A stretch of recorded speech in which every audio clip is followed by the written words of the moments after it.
बिल्कुल कोई झूठे केस दर्ज नहीं होते।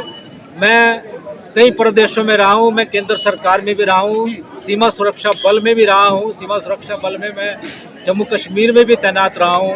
वहाँ पे हमने 2 साल आतंकवाद का मुकाबला भी किया है, बहुत से आतंकवादियों को मौत के घाट भी उतारा है।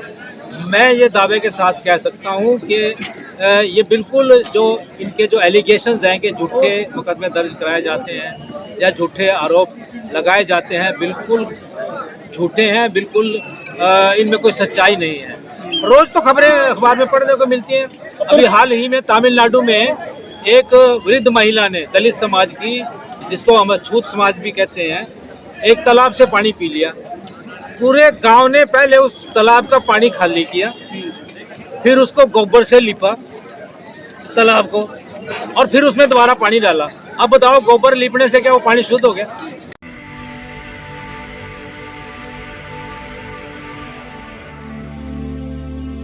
इस मामले में क्या लग रहा है, लटकेगा ये जो बिल है या फिर हो जाएगा क्लियर? नहीं, ये बिल तो ये बिल तो नहीं है, ये रेगुलेशंस है 2026 की यूजीसी रेगुलेशंस हैं, जिनको promotion of equities in higher education institutions of India के नाम से इन्होंने जो है वो जारी किया। ये रेगुलेशंस हैं। तो ये बड़ी ही आधुनिक रेगुलेशन है। इसमें ऑनलाइन पोर्टल स्थापित करने का प्रावधान है। इसमें इक्विटी एम्बेसडर्स यूनिवर्सिटीज़ में नियुक्त करने का प्रावधान है, यानी कि जो एक्टिविस्ट स्टूडेंट्स हैं उन्हीं में से ही कुछ को इक्विटी एम्बेसडर प्रत्येक यूनिवर्सिटी में नियुक्त किया जाएगा, जो कि क्लासरूम में, जो कि कॉरिडोर्स में, लाइब्रेरी में, और जो कि पूरे कैंपस में यूनिवर्सिटी पे वो नज़र रखेंगे कि कहीं कोई SC ST OBC के छात्र के साथ कोई बदतमीजी तो नहीं कर रहा, उनके साथ कोई गाली गलौज तो नहीं कर रहा, उनको जाति सूचक शब्दों से संबोधित करके अपमानित तो नहीं कर रहा। तो इक्विटी एम्बेसडर स्थापित करने का प्रावधान है, और इक्विटी स्क्वाड्स बनाने का प्रावधान है। इक्विटी स्क्वाड्स का मतलब ये है, उसमें जो स्क्वाड है, यानी कि ग्रुप ऑफ प्रोफेसर्स और group of social activist, civil society से भी लिए जाएंगे। इक्विटी स्क्वाड्स बनाई जाएंगी सारी यूनिवर्सिटीज़ में, जो कि वो घूमेंगी जहाँ जहाँ पे भी कहीं ऐसा उनको लगेगा कि इस तरह का कोई माहौल बन रहा है, वहाँ जाके वो माहौल को भी शांत करेंगी, और जो दूसरी जाति के तथाकथित स्वर्ण जाति के जो बच्चे हैं या जो भी प्रोफेसर हैं उनको समझाएगी भी ऐसा ना करो, ये अच्छी बात नहीं है। इस देश में हमें संविधान के अनुसार एक इक्विटी, समता, ये स्थापित करनी है। तो वो प्रकाश का लोग ये कह रहे हैं कि संविधान में सबको बराबर का दर्जा दिया गया है, एक समानता, लेकिन ये जो यूजीसी आया, नया बिल आया है, एक्ट आया है, इससे भेदभाव होगा, जातियां मजबूत होंगी और शोषण का शिकार होंगे प्रकाश के स्टूडेंट। जातियां मजबूत करने के लिए तो यदि मैं आप आंकड़े देना शुरू करूं तो आपको तो हैरानी होगी। भाई, आज़ादी के 78 वर्ष के उपरांत भी इस देश में 60,000 से ज़्यादा SC ST एक्ट के अंदर मुकदमे क्यों दर्ज हो रहे? क्या ये हमारे समाज के ऊपर, हमारी सरकारों के ऊपर और हमारी जितनी भी आज तक जो शासन में लोग रहे हैं, क्या ये उनके चेहरे पे एक दाग नहीं है? सर, आप तो DGP रहे हैं, क्या ये फर्जी होते हैं मुकदमे? कहते हैं कि झूठे केस दर्ज कराए जाते हैं एट्रोसिटी एक्ट के, और जो है पैसा लिया जाता है उसके बदले। बिल्कुल कोई झूठे केस दर्ज नहीं होते। मैं कई प्रदेशों में रहा हूँ, मैं केंद्र सरकार में भी रहा हूँ, सीमा सुरक्षा बल में भी रहा हूँ। सीमा सुरक्षा बल में मैं जम्मू कश्मीर में भी तैनात रहा हूँ। वहाँ पे हमने 2 साल आतंकवाद का मुकाबला भी किया है, बहुत से आतंकवादियों को मौत के घाट भी उतारा है। मैं ये दावे के साथ कह सकता हूँ कि ये बिल्कुल जो इनके जो एलिगेशंस हैं कि झूठे मुकदमे दर्ज कराए जाते हैं या झूठे आरोप लगाए जाते हैं, बिल्कुल झूठे हैं, बिल्कुल इनमें कोई सच्चाई नहीं है। रोज़ तो खबरें अखबार में पढ़ने को मिलती हैं। अभी हाल ही में तमिलनाडु में एक वृद्ध महिला ने, दलित समाज की, जिसको हम छूत समाज भी कहते हैं, एक तालाब से पानी पी लिया।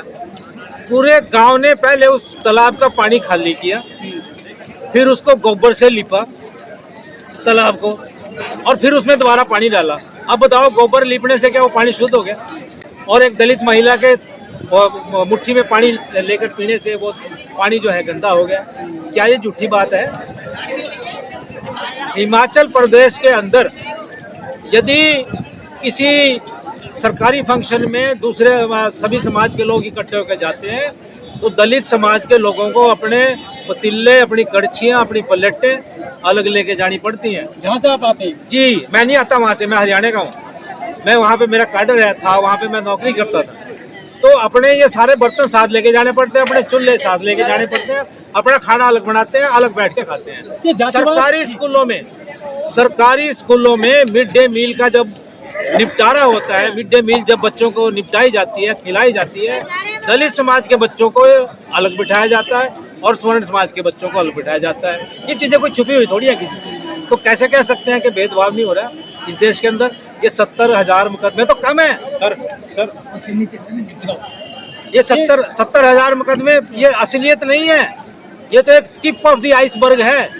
टिप ऑफ द एक छोटा सा एक मतलब इतने बड़े समुद्र में आपको बर्फ का टुकड़ा दिखाई दे रहा है। ये तो कास्टिज्म है, ये मजबूत हो रहा है या हल्का हो रहा है हमारे देश में?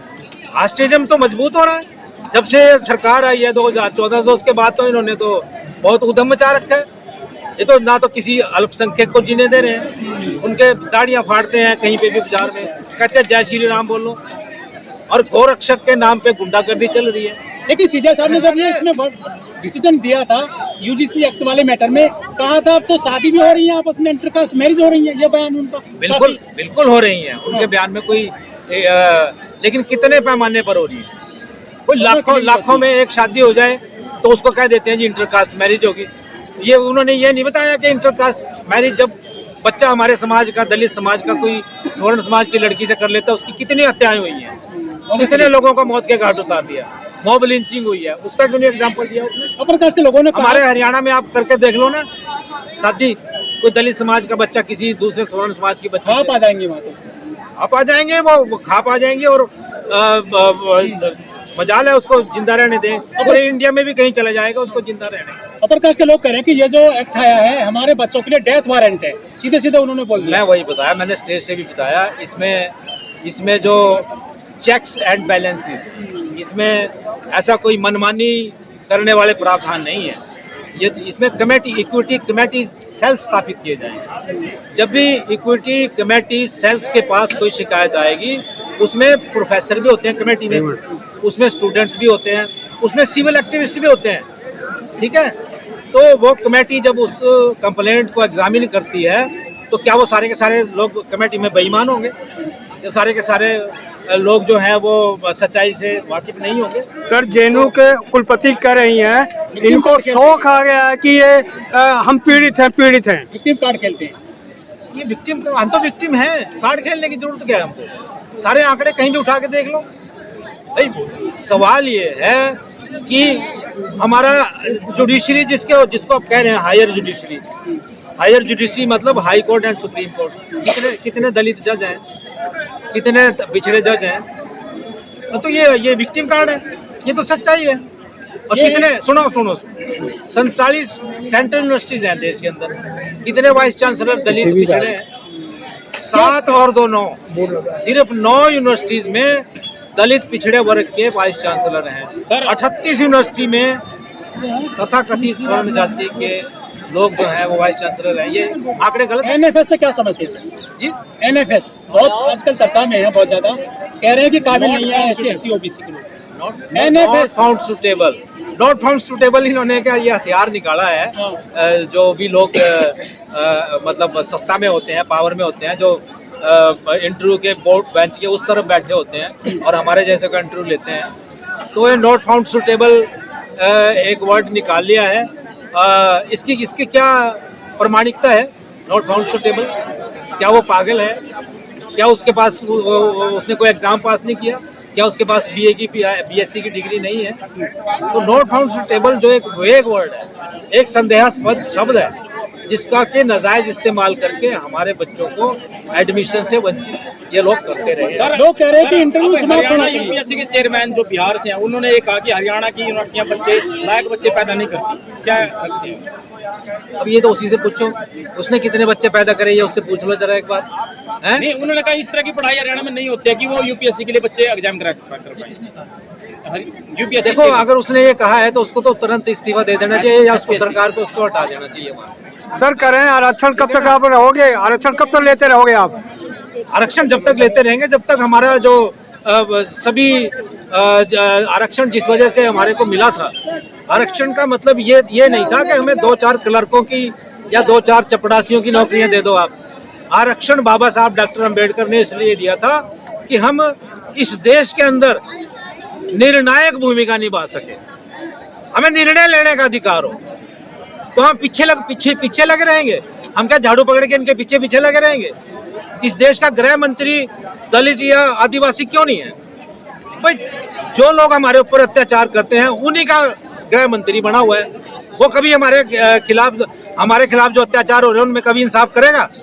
आज बना दो कि एक दलित को, चाहे वो कैसा भी है, चाहे वो साला मनोवादी भी क्यों नहीं है, उसको आप बना दो गृह मंत्री। इनको इनके दिन में तारे दिखा दे। करे SC/ST खत्म कर देना जब मिस यूज करते हैं। नहीं, कोई मिसयूज नहीं करते, बिल्कुल। सबको सूचित करना चाहते हैं कि हमारे प्रयागराज मंडल के जो भी लोग आए, तो ये तो एक आपका तो ये लीगल क्वेश्चन है। ऐसे तो वो कह रहे हैं कि झूठे हैं मुकदमे या झूठे, तो उसको कोर्ट में लड़ो, कोर्ट में उसके निवारण करो। तो ऐसे मंच पे कहने से या समाज में कहने से थोड़ी काम चले। जेएनयू के प्रोफेसर जो है खुद एक ओबीसी समाज से आते हैं, बोल रहे हैं कि विक्टिमहुड खेलते हो तो ओबीसी समाज से आती है। कौन? जेएनयू की जो वीसी है, वीसी? हाँ, शांतिपुरी। अरे भाई, ये तो एक मानसिकता भी तो है ना। मनुवाद कोई जाति से भी संबंध नहीं है, ये मानसिकता भी है। जिसने एक मनुवाद को अपना लिया ना, अगर वो ओबीसी भी है तो उसको आप उसी में मानो, उसको फिर ओबीसी मत मानो। वो तो पता नहीं मनु की मूर्ति लगाने के लिए तैयार है वहाँ पे, और मनु स्मृति पढ़ाने के लिए तैयार है।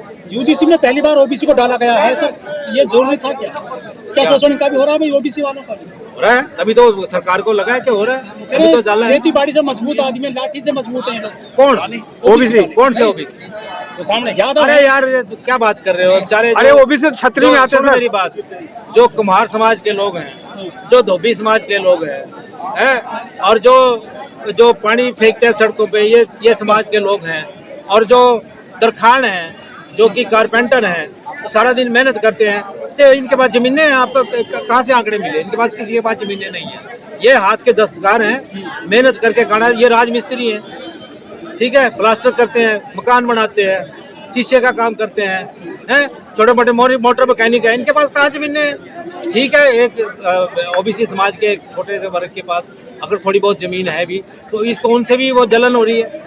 कोई ऐसी, ये बिल्कुल इनका झूठा मिथ्या भ्रामक आरोप है कि इनके पास बड़े भारी संसाधन है। कुछ नहीं है सर कह रहे हैं वो आप लोग 85% हो, 15% आपका शोषण कर पाएंगे? देखिए, शोषण कोई संख्या से नहीं होता, शोषण करने के तरीके होते हैं। शोषण कैसे होगा? जब एक आदमी के पास 500 एकड़ जमीन है और वहाँ पे जो 50 परिवार रह रहे हैं दलित, उनके पास खाने के लिए रोटी भी नहीं है, तो वो उनके खेत में काम करेंगे तो शोषण नहीं होगा। और क्या होगा? जमीनें बटी हैं इस देश के अंदर, जमीनों का प्रॉपर बंटवारा हुआ है। जो लोग 500 एकड़ के जमींदार हैं आज की तारीख में भी, उन्होंने धोखाधड़ी करके तहसील के डॉक्यूमेंट्स को मैनिपुलेट करके सारी जमीनें कभी अपने भतीजे के नाम, कभी किसी के नाम करवा के, जो उस जमीन के दलित या पिछड़े या आदिवासी सही हकदार, प्रयागराज मंडल से जो भी इन्होंने एक सोची साजिश, भैया आप ही लोगों के लिए है जी, एक साजिश के तहत देश के पूरे संसाधनों पे कब्जा कर रखा है। संसाधनों की वजह से ही शोषण होता है। सर ओबीसी भी तो SC/ST का शोषण करते हैं, अत्याचार करते हैं सर। नहीं, कोई नहीं करता, ये आपकी गलत है बात है। कोई एक आध कोई केस आया होगा, लेकिन जनरली जो है ओबीसी जो है अपने दलित भाइयों को या आदिवासी भाइयों को प्यार से रखते हैं, उनके साथ बैठ के भी चलते हैं, उनके साथ उनकी सहायता भी करते हैं। और आजकल तो जब से मानेश्वर साहब कांचीराम ने ये जो बहुजन समाज का आंदोलन चलाया था, ओबीसी समाज भी काफी हद तक समझ गया है कि हमारा गुजारा जो है अब ये पूरे जो ये शूद्र तथा कथित शूद्र, भैया आपस में मत भिड़े हैं। और हम सत्ता को प्राप्त करेंगे, वो ओबीसी समाज समझ गया।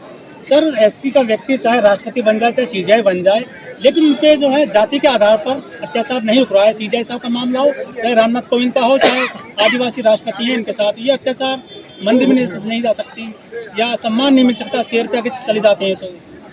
तो मानसिकता को कैसे बदले हम? क्या मानसिकता बदलने का तो एक ही तरीका है, ये जो संविधान ने हमें दिया है, जो सरकारों ने हमें दिया है, जिसका नाम है कि SC/ST prevention of atrocities act 1989। ठीक है, अब उसके अंतर्गत यदि हम कोई केस दर्ज करवाते हैं तो कहते हैं जी झूठा केस दर्ज करवा रहे हो, यहाँ तो जब राष्ट्रपतियों के साथ भी भेदभाव हो रहा है, तो आप जो गांव में बेचारा जिसको 2 वक्त का खाना भी नहीं मिल रहा है और जिसके पास ना कोई रहने के लिए, बिहार के अंदर मैं गया हूँ, बिहार में एक छोटी 10 बाई 10 की झोपड़ी में 20-20 लोग रह रहे हैं। आप जाके देख लो, गरीबी का चेहरा वहाँ को आपको असली वहाँ पे नजर आएगा। बिहार के अंदर पता लग जाएगा कितनी जो ये दावे कर रही है सरकार भारतीय जनता पार्टी की कि बड़ा भारी 2047 में हम डेवलप हो जाएंगे। हमने इतने बड़े बड़े नारे कि मेक इन इंडिया, कोई स्मार्ट सिटी और पता नहीं बुलेट ट्रेन, कुछ नहीं हो रहा है।